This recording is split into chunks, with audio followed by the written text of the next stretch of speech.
हाँ तो hello guys, स्वागत है आप सभी का ट्रांसपोर्ट इन प्लांट्स के पार्ट नंबर 10 के अंदर।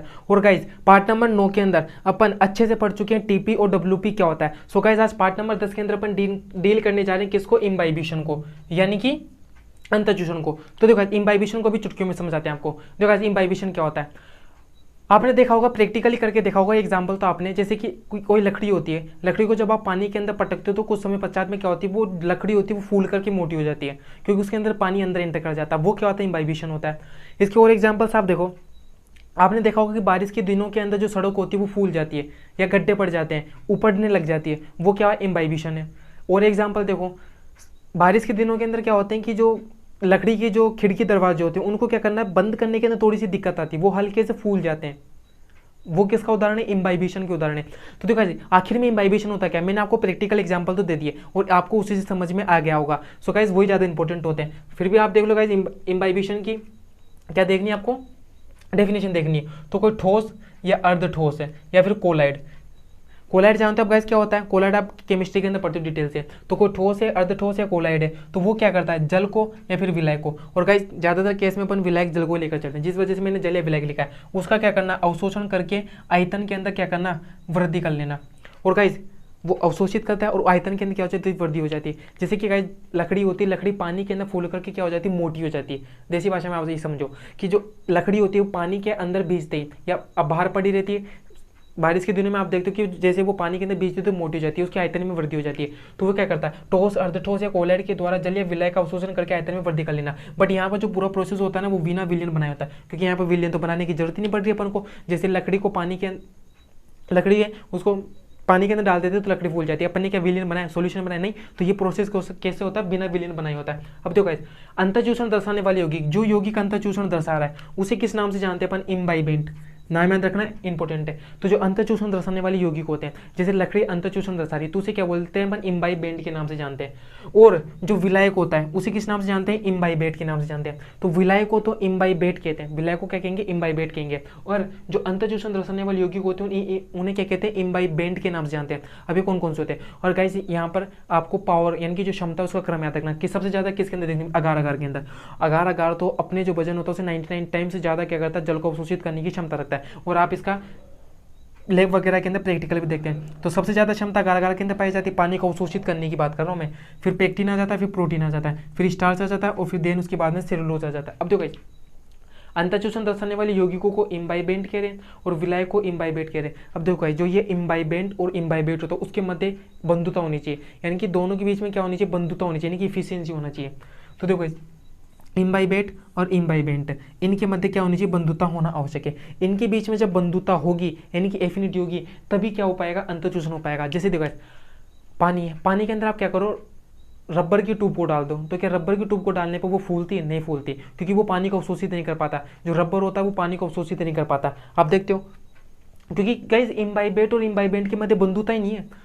तो इम्बाइबिशन के लिए क्या कंडीशन अप्लाइड है कि इम्बाइबेट और इम्बाइबेंट के मध्य बंधुता होना आवश्यक होता है। और इम्बाइबेट क्या होता है, विलायक होता है, और इम्बाइबेंट क्या होता है, जो अंतःचूषण दर्शाने वाले यौगिक होते हैं। और क्षमता का क्रम आपको क्या करना, याद रखना है। मैं साइड में रखता हूँ, आप इसका क्या मान लो, स्क्रीनशॉट मान लो।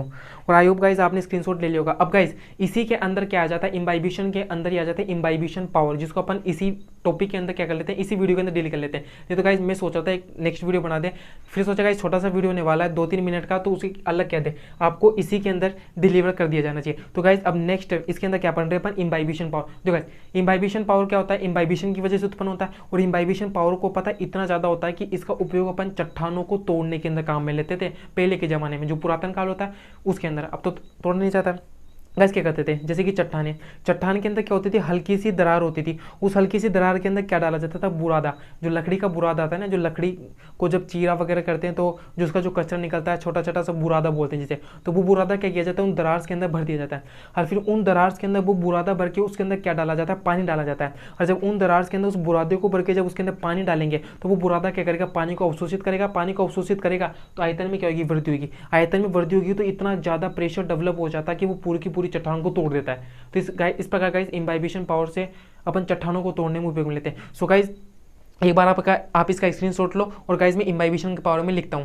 हाँ तो देखो गाइस अब अपन किसके बारे में पढ़ते हैं, इम्बाइबिशन पावर, इम्बाइबिशन प्रेशर के बारे में, यानी कि अंतःचूषण दाब। तो अंतःचूषण जो दाब होता है वो अंतःचूषण से उत्पन्न होता है, यानी कि जो इम्बाइबिशन होता है उसी की वजह से क्या होता है, उत्पन्न होता है। अब देखो गाइज, जो इसका मान होता है ना वो कई हजार वायुमंडलीय दाब के बराबर होता है। अब पुरातन काल के अंदर इसका उपयोग किसके अंदर, चट्टानें तोड़ने के अंदर होता था, जो कि मैं आपको पहले बता चुका हूँ कि चट्टानों के अंदर जो प्राकृतिक दरारें होती है, दरार नहीं करते, जो पहले से हल्की फुल्की दरारें होती है, उनके अंदर बुरादा भरा जाता है, फिर बुरादा भर के उसमें पानी छोड़ दिया जाता है। तो वो बुरादा क्या करेगा, पानी को अवशोषित करके फूलता है, आयतन में वृद्धि होगी तो क्या करता है, एक बहुत ज़्यादा प्रेशर डेवलप हो जाता है, जिस वजह से चट्टान क्या हो जाती है, टूट जाती है। जैसे अब देखो गाइस, आखिर में अंतःचूषण के महत्व क्या क्या है, यानी कि इंपॉर्टेंस क्या क्या है।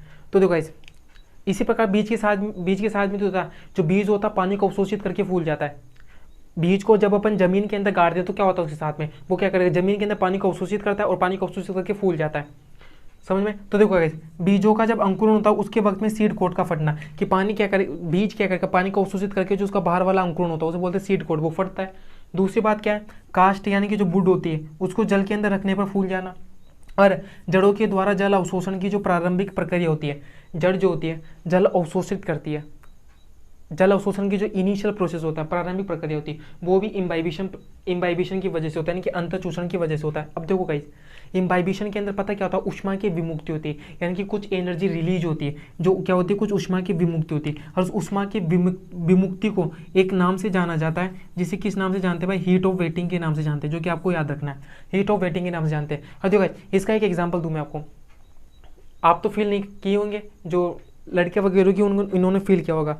जब देखो आज अपन आटा गूंथते हैं, तो आटा गूंथते वक्त जैसे आटे है, सूखा आटा है, उसके अंदर अपन क्या कहते हैं, पानी डालते हैं, पानी डालने के बाद जब आटे के हाथ डाला जाता है उसे गूंथने के लिए, तो गैस हल्का हल्का सा क्या होता है, गर्माहट सी महसूस होती है, क्योंकि उस समय क्या होता है, उष्मा की विमुक्ति होती है, और उस उष्मा को किस नाम से जानते हैं अपन, हीट ऑफ वेटिंग के नाम से जानते हैं।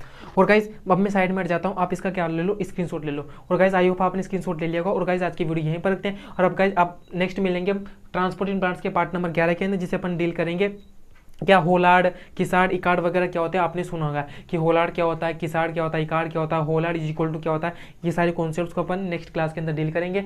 और गाइज वीडियोस को प्लीज़ लाइक करो, शेयर करो, और गाइज आप वीडियोस तो देखते हो पर चैनल को सब्सक्राइब नहीं करते हैं, सो गाइज प्लीज़ चैनल को भी सब्सक्राइब कर लीजिए, जो नीचे लाल कलर का बटन है उसे दबा दीजिए। और गाइज आपको तो पता है मुझे लाल कलर पसंद नहीं है, सो गाइज धन्यवाद। अब तुम लोग गलती से अगर नए हो तो सब्सक्राइब करो, वो जो लाल वाला बटन है उस पर अपने जीजा जी फेंक के मारो या फूफा जी, मुझे नहीं पता, बस क्लिक हो जाना चाहिए। अब मैं भी जा रहा हूं